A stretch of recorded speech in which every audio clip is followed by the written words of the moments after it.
बच्चों, let's read the question. The question says the number of sigma and pi bonds in pent 2 in 4-ine is. Option 1 10 sigma bonds and 3 pi bonds. Option 2 8 sigma bonds and 5 pi bonds. Option 3 11 sigma bonds and 2 pi bonds. Option 4 13 sigma bonds and no pi bonds.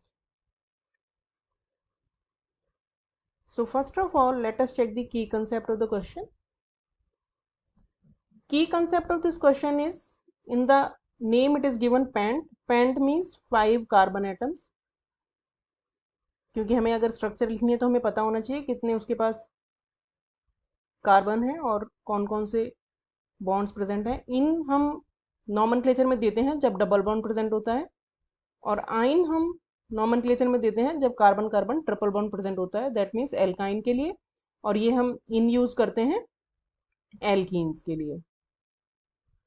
तो that means हमें जो compound दिया है उसमें एक double bond है और एक ट्रिपल बॉन्ड भी है.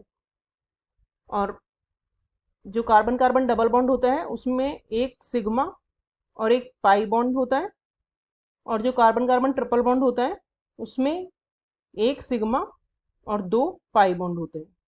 तो अगर हम इनकी स्ट्रक्चर ठीक से लिखें तो हम कैलकुलेट कर सकते हैं number of sigma and pi bonds. तो now let's check the solution. Solution में बहुत इजी है, हमें सिर्फ जैसा नाम दिया है उसके अकॉर्डिंग हमें उनकी स्ट्रक्चर, पेंट 2 इन 4-ine की हम स्ट्रक्चर अगर बनाएं तो सबसे पहले हम 5 कार्बन बनाएंगे क्योंकि पेंट है तो 5 कार्बन तो होंगे ही. उसके बाद इसने 2 पर बोला है इन, तो 1 यहाँ से अगर काउंट करें तो ये 2 हो गया, तो यहाँ पे आ गया डबल बॉन्ड. और 4 पे इसने बोला है आइन, तो 4 पे होगा ट्रिपल बॉन्ड, तो ये हो गया हमारा ट्रिपल बॉन्ड.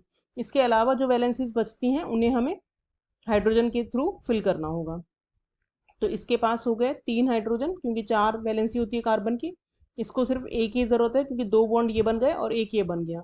इसको भी एक ही की ज़रूरत है हाइड्रोजन की, और इसको कोई हाइड्रोजन की ज़रूरत नहीं है, ऑलरेडी 4 बॉन्ड बनाए हुए हैं. और इसको सिर्फ एक हाइड्रोजन की ज़रूरत है क्योंकि 3 बॉन्ड यहाँ पे बनाए हुए हैं. तो अब हम सिग्मा बॉन्ड अगर कैलकुलेट करें तो ये सिग्मा बॉन्ड हो गया, इसमें 2 पाई और एक सिग्मा बॉन्ड होगा. यहाँ पे एक सिग्मा बॉन्ड होगा, ये कार्बन हाइड्रोजन भी एक सिग्मा होगा. यहाँ पे एक सिग्मा और एक पाई होगा, ये भी सिग्मा होगा, एक कार्बन हाइड्रोजन सिग्मा होगा, और ये तीनों कार्बन हाइड्रोजन सिग्मा सिग्मा होंगे. तो टोटल सिग्मा बॉन्ड हो गए इसके पास 10 सिग्मा बॉन्ड्स, और 3 हो गए इसके पास पाई बॉन्ड्स, 2 ट्रिपल बॉन्ड के और एक डबल बॉन्ड का.